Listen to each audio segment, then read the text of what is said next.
What happens at Grandma's stays at Grandma's is a model for you and your grandkids. If it's fun, it's fair game. But lately, hip pain has you grimacing more than laughing. And that's a moment you realize life's too short to put off treatment any longer. The Joint and Spine Center is Cincinnati's leading destination for orthopedic care, with hundreds of joint replacements each year. So when a moment has the power to change the rest of your life, go to the one place with the power to change it for the better. The Christ Hospital Health Network. This changes everything.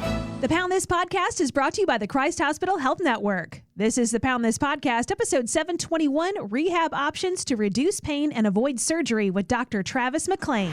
I want to lose weight, but I don't know how to get started. What should I meal prep every week? How do I get those sweet booty gains? Inspiration for your healthy lifestyle. The Pound This Podcast with Amanda Valentine.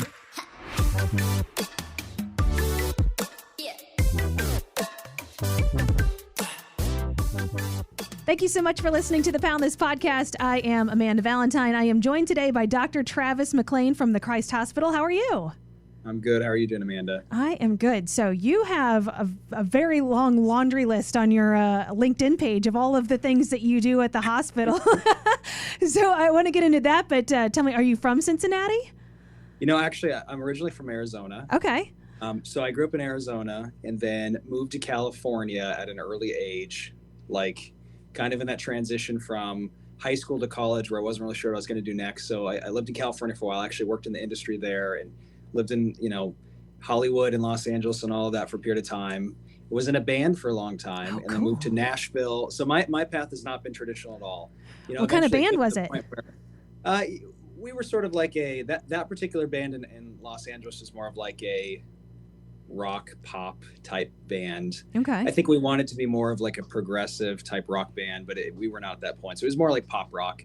And then when I moved to Nashville, I actually worked as a songwriter there and tried to create a solo career there and then a duet with my wife. And so we did a lot of different things. And that was like a 5-year chunk of my life.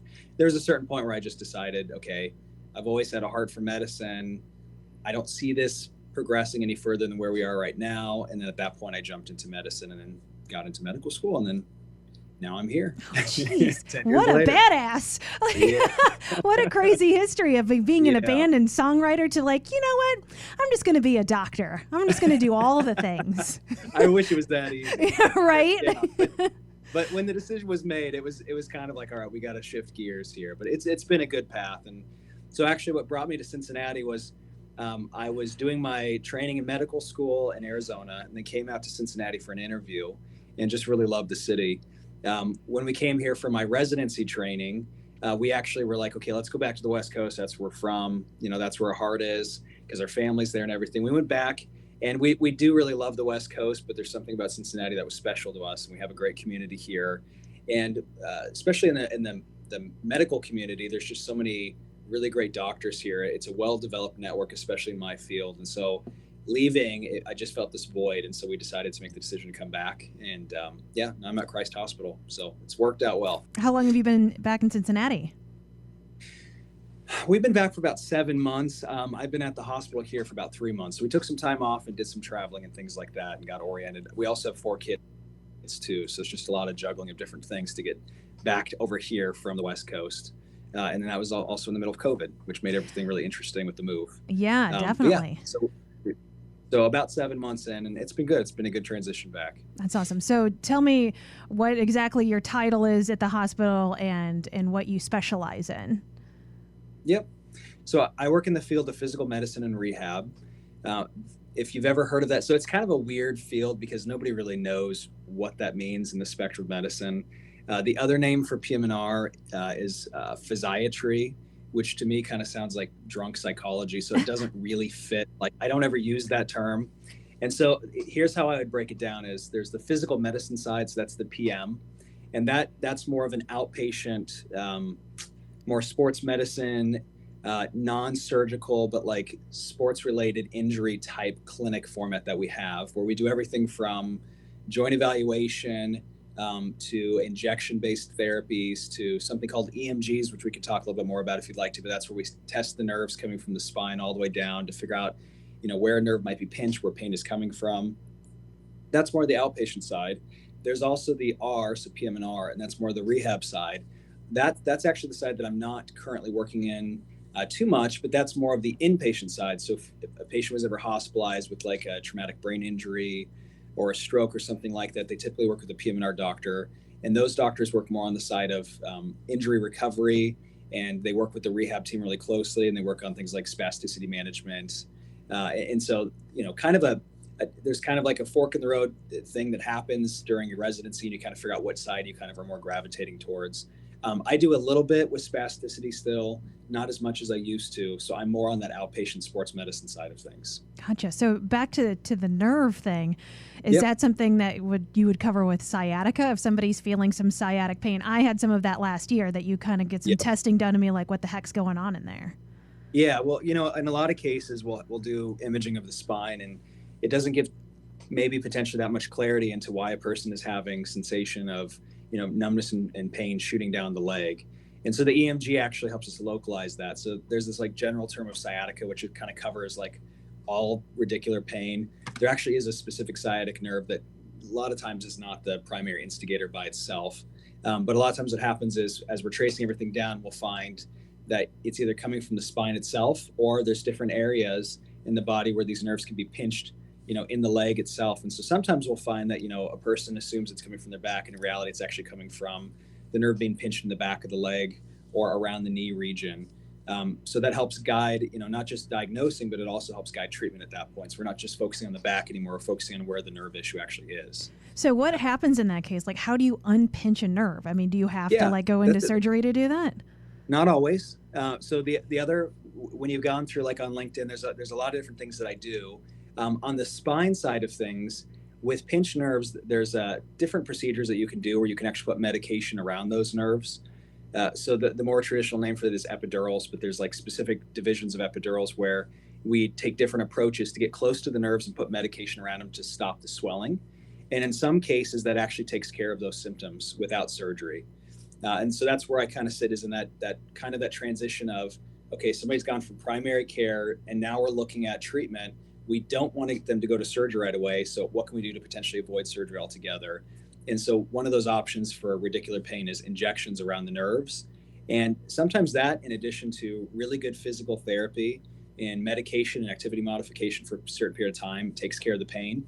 And then they don't have to go to surgery, right? And that's usually the goal, because, surgery is one of those things where it's a huge decision, right? We have great surgeons here at the hospital. But that's kind of the option of last resort, and we'll make sure that we're trying everything else outside of that before we push in the direction of surgery. Yeah, I had some knee issues that I was seeing an orthopedic surgeon at Christ a few years ago about, and we were like, let's avoid surgery. And we attempted a cortisone shot in my knee, and that's how I discovered I'm allergic to cortisone. It was a very fun experience, and that's a lot of sarcasm. So in my case, I don't know how often you're doing cortisone shots, but it's like, I know that was supposed to help relieve some pain, and it kind of did the opposite sort of thing. So when you're talking injection, are you talking like a cortisone injection, or what kind of injections are we talking about? That's a great question. So, the majority of the injections that we do give are going to be steroid based, or like a cortisone injection, but there are other options that do exist. There's something called PRP, which is basically you take the person's blood, you spin it down, and you inject the most nutrient dense component of their blood back into their body. So it's kind of this cool concept of, hey, let's use the person's own body to heal itself, right? Which to me is a very appealing concept. But that's one of the other injection options that we do offer for something like knee pain. So for you, obviously with having an allergic reaction, PRP would be potentially an option for you. There's other things too out there, like stem cell, where we can actually harvest that from the patient and then re-inject that into different areas of the body. For example, the knee is another one that we do that with commonly. And these are procedures and options for injections that we do across the board throughout, PM&R, but then ortho, we have a lot of providers who will use these other, they're called regenerative medicines and things like that can really be beneficial. And so that gives us more options, because if somebody does have an allergy to steroid, or if steroid has not worked, we should have other things available before surgery. The only other thing I'll mention here too is with the knee, there's something called hyaluronic acid, which is basically like a gel that we put in the knee that can actually act as kind of a shock absorber, and that can also help too. So you have different options available to you. So this, if you need to come back to knee injections, we have other things for you. Well, I know I have a client right now as a personal trainer that she has a torn meniscus, and I'm sure it's one of those options. I can't remember which one it was, of getting injections in the knee. So those ones where you're talking about you spinning your blood down or using stem cells. So ultimately, if you're getting that, you're just trying to speed up the healing process. Is that the correct understanding of how that's working? Yeah, essentially. Yeah. It's allowing the body to heal. Now, keep in mind always with the knee, it just depends on, because surgery is one of those things where in certain meniscal tears, it's the only thing that's going to fix it. There's areas of the meniscus that don't get as much blood flow. And if the tear is within those regions, no matter what you put in the knee, it's probably not going to help. And so surgery is the best thing. But if it's not one of those cases, then PRP is a reasonable option for knee pain. So how often, what's the average patient, I guess, do you see? Do you see a lot of knees, or what do you see the majority of day to day? So I personally see everything. I would say the majority. So let me just break it down in percentages for you. I see a lot of low back pain because I also do the spine procedures. There's a spine team here at Christ Hospital where we have several docs who actually are directly and indirectly a part of the group who do these procedures. And that's like what we talked about earlier, the epidurals, right? The things we put medication into the spine. So I do see a fair amount of spine patients just because if they're not operative, then they'll come towards me and then I'll sort of redirect them from there to figure out what the next procedure is going to be for that. But for the other kind of, 50 to 60%, I get referrals from all the orthodox for different joints. So I do like this week, I've probably done a combination of everything: knees, hips. I get a lot of runners right now because of the pig coming up. Yeah. And so I'll get a lot of people who are coming in with partial tears in their hamstring, potential labral tears in the hip. A lot of like buttock pain is a very common thing right now. There's a lot of things that runners get. So I myself am a runner, so I can relate to a lot of these issues. So it's kind of all over the place. I get a lot of foot and ankle stuff too. We have great surgeons here. I think actually Dr. Coleman is on your show in the past. Yes. So he's fantastic, and he'll send me some cases too, where what he wants is, and we'll talk about this in just a second, but I do a lot of my injections under ultrasound. So that's a form of imaging that allows me to see exactly where the needle is going. And it's a really cool way of doing things because you know exactly where you are in the body. So when you put the medication there, if it works, that confirms that exact joint is the issue, right? And that you're bringing resolution to whatever that pain is. Or if it doesn't work, then you can cross it off the list and say, okay, this is not the problematic joint. That's a general rule. Sometimes it goes outside of it a little bit, but the imaging with ultrasound is what's kind of the key part of what I do too for the injection part of it. But yeah, that's a long answer to yes, I kind of see everything. Every joint of the body. I last week there was an elbow that came through with a partial tear of a ligament. So anything that doesn't fall in a surgical category right out of the gate typically will come back to me and the rest of the PM&R team, and we do our best to manage it from there with the physical therapy team and occupational therapy team also working closely with us. Awesome. Well, back to the runners. As I'm wearing my flying pig jacket, right. that I know as a runner in the past before this whole knee issues of talking about like where you feel aches and pains or a tear or something somewhere. I know, at least for me, and I'm sure for many other runners, of like, oh no, like either you just keep pushing past it because you're like, I have a goal, I have a race I'm going to do, or you just like try to avoid doctors because you're like, they're going to tell me I need surgery, I can't be down for this long. Do you see a lot of that of just like the fear of people of like, surgery, doctors mean surgery, and then you're like, no, listen, we're going to work on this without having to cut you open. Yeah, we do see a lot of that. I will say the biggest challenge with athletes in general, especially leading up to the pig, is they don't want to hear that they have to take any time off, right? Yeah. And with some injuries, even if it's not surgical, we have to tell people, hey, we got to go through a program with therapy. If I do an injection, that's not going to cure anything. It's just going to keep the pain at bay so that we can facilitate healing through appropriate rehab and time, which is the key thing there for healing too. But yeah, I do get a lot of people who come in very anxious because they're like, well, what happened to my body? I don't know why I have this pain. So this is probably a good time to talk about the ultrasound because with runners, there's a lot of dynamic injuries that happen. So what I mean by that is things that are caused by people doing the same action over and over again. So runners are obviously just like doing essentially one of the worst things you can do for your body, but it's very addicting. And that's why I do it too. Yeah. But, it puts a lot of stress on everything. All the joints, every time you're stepping down, you keep in mind when you're running, all your weight is on one leg. Versus when you're walking, even at a fast pace, you're dividing that between both legs. So it's like this thing that we're doing to our bodies that puts a lot of stress on it. And that sort of exposes a lot of other issues that are underlying, whether that's in the ankle or the knee or in the hip or in the back. Running is one of those things that exposes a lot of that for us, or exacerbates it, or creates it, right? But what I do with the ultrasound is, when I see these people come in, the way it fits in the spectrum is if they've had an x-ray and it doesn't show anything abnormal, but they still have pain, there's a good chance that it's muscle related or tendon related. The thought is always go from x-ray to MRI, but that's not always the case. So after my name, there's that RMSK. I'm certified in musculoskeletal diagnostics under ultrasound. And so what that means is I can do studies of the joints under ultrasound to find abnormalities. It's kind of a cool thing, especially with hip pain, because I can see those muscles very clearly. And let's just say somebody comes in with a partial tear of a hamstring, or you've probably as a runner heard of like piriformis syndrome or some of these things that people have. I can see all that, and then I can actually diagnose it. And then I can actually pass a needle under ultrasound right into that muscle, put medication there to help it calm down, and then get them to therapy after that. So it's cool. It's a diagnostic tool, and it's also something I use for guidance of the needle. See, that's awesome. That is something that I wish I would have had that information in the past, because MRIs are not cheap. and it's a process. So to just know that you have this pain, you can use the ultrasound, you can see it right there, you can make the injection right there and possibly have some immediate relief. That's pretty amazing. Yeah, it's very cool. And we talked a little bit earlier about the demographic of women between the ages of, let's say, 25 and 40. There is a lot of that presentation that I get where it's like, people are trying to stay active, but they have a lot of hip, whether it's on the outside of the hip, the back of the hip, the inside of the hip, or low back pain, where it's like, it's the thing that's holding them back from whatever it is that they want to be doing. And so those are the cases that with ultrasound are perfect. And, it's not just myself who does ultrasound. We actually have Dr. Chung, who's PM&R, and we also have Dr. Heberling, who's also PM&R, and we all have ultrasound. So we all can do these things.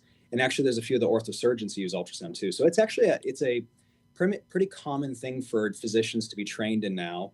I chose to specialize even further in it because I'm just so intrigued by it. And I love the reality that, as you're doing an ultrasound, you can actually have the patient move dynamically, and you can actually see the way that the muscles articulate. So it's not just a static, single picture like an MRI. It's actually a dynamic study that you can do. And sometimes when you move the hip joint, that's when you actually see the issue.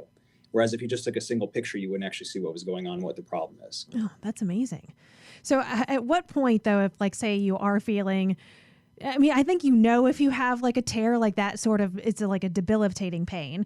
But if it's like you're having some lower back aches and pains, or you move a certain way, or same thing with like your legs or your ankle or anything like that, like at what point are you like, okay, well, I got to go to a doctor? And I guess you said that you kind of take everybody from primary care, so I'm assuming everybody would need to go to primary care first. But like at what point is like the pain threshold from like, hey, just ice it and chill out for a few days, to like, we probably should get like an ultrasound on this bad boy? Yeah, that's a good question. So the key thing there, though, is one of the things you said is, so to get into actually PM&R, you don't have to go through primary care first. Okay. So that's a nice thing. So people can actually call in and they can actually see us directly. So if it's an athlete coming from the community, they can just call in, and that's a nice connection they can have with us. But, we kind of thinking about, pain in the setting of athletics, there are plenty of things that we do to our bodies that can just get better with a little bit of time with ice and heat, right? Mm-hmm. But I think we all know when we have those injuries that are either recurring, where it just keeps happening in the same spot, or there's that sudden moment where things get much worse and they never go back to the original baseline again. In those two situations, that's a good time to actually see us, because, even if it hasn't torn yet, or if it's moving in that direction, we can catch it early and we can modify things. And, I want to emphasize that, what we do is more procedural, but the key thing in the spectrum of what we do is make the right diagnosis so that the right treatment protocols can happen with therapy. And the real magic really does happen with therapy, right? With our therapy team, and also I've seen with a lot of chiropractors too, that's where the real magic happens, because once you know what's wrong with what a person is doing, whether they're lifting incorrectly, or with their gait, their strike isn't correct, or, they have like some type of instability, or maybe like their foot is in the wrong direction, like they're pronating or something. All of those things, if you do that over and over again, you create these more chronic issues. And so I think getting in earlier is almost better for most people, because they're not waiting until things get really, really bad. And then at that point, then they have to take an extended period of time off before they can actually get back to what they love to do. Does that make sense? So Yes. I think to answer that question, it really comes down to, what does this injury feel like? Is it brand new? And does it feel like something small that you can just kind of rest and it goes away? Or is it something where this is reoccurring and your body's telling you, hey, you need to get this figured out because there's something you keep doing that's causing this issue. And if you keep doing it, it's only going to keep getting worse. And that's when you start getting into that territory where you have partial tears coming in or something surgical where it's like, I can't do much for you at that point. So I think getting in early is kind of one of the key things. Well, it seems super helpful too to know that you can just directly contact you and have this done, or at least in my experience, instead of going to multiple different people of okay, well, I'm going to try a chiropractor. Well, I'm going to try an acupuncturist. I'm going to try this person. I'm going to try this person, and I'm going to get new shoes. And you're just tossing money everywhere to everyone trying to figure it out. So it's nice to be oh, well, how about we just go right here and get an ultrasound and really see what's going on, and just boom, let's get it, pun intended, in one shot, instead of having to just keep trying to float around to people and everyone has a different opinion and everybody's just kind of guessing, well, I think it's this, instead of no, let's just look inside of my body and see what's going on. Yeah. I think that's, I would sort of look at us as in a lot of those situations, kind of the quarterback of the situation where you see us first. And, I think there is a real value to things like acupuncture and chiropractic care, and especially therapy. But it's always good to see us first, because then we can come up with a plan with you and establish that plan based off of whatever your goals might be, right? And whatever your timeline might be. And I think that's the key thing is, having somebody who can go to, who does the initial workup, who you can keep coming back to. But, I think the challenge right now in healthcare is that people kind of go to all these different providers all over the place, and nobody's really pulling all that information together and giving them a clear understanding as to why all these things are happening with their body. Yeah. And so I think that's one of the cool things about our field is that, we have the ability to communicate with the therapy team, with chiropractors, with massage therapists, and then directly with the surgeons too. So if it feels like something that needs to go directly to surgery, we have access to them. We can make that happen very quickly too. So I guess give me the average, well, then you said you're kind of all over the place. I guess any aches and pains if somebody's feeling low back pains, foot and ankle, knees, things like that. Those are all the things that they, if somebody's listening to this and they're like, oh my gosh, that's me, where they could reach out to you. Or is there any other, is it shoulder? Am I missing everything? Or does it have the whole entire body? The whole, really? We get a lot of shoulders, right? So I do a lot of the shoulder evaluations under ultrasound. I've been getting more of those from some of the surgeons, which has been really nice, because those are situations where the patient either does not want an MRI or they're actually not MRI compatible. And so then I do that study under ultrasound for a diagnostic reason, but then sometimes for treatment, right? I can be looking, and if I find an acute tear or even a chronic tear on the shoulder, I can go ahead and put a needle in there, put some medication in there, right where I'm seeing the problem, right? So, honestly, PM&R, it's our job to address all the joints, and to make sure then in those settings when we're treating them that we're not holding on to patients too long. If a patient's not getting better, if something is very clearly surgical, that we're not kind of, taking our time with it, but that we have those resources to right away get them over to surgery. Yeah. So we're kind of the bridge between, like I said at the beginning, it's like primary care and then surgery. And we kind of fill that middle territory where we see a little bit of everything. Okay, so if somebody, this is striking a chord with someone, how would they reach out to you directly or to your department to kind of start getting some solutions done? Yeah, so one of the best things that you can do is you can actually, so if you go to the Christ Hospital website and you type in PM&R, or if you type in my name, Travis McClain, Christ Hospital, that'll pull it up on the internet. You can go directly to that, and there's actually a link on that page where you can click it and then book directly with me. The other thing too is I can give you my office number here too, and if you call this number, it goes right to our schedulers, and it'll go right on my schedule. So the office number here is 513-792-7441. Again, that's 792-7441. But that's a way if you didn't want to go to primary care first, if you wanted to directly book with us, you can either do that on the webpage, or you can just call us directly. So would you perform a song for somebody if they come see you? Will you start singing your diagnosis? I'm not that good anymore. It probably wouldn't go over well.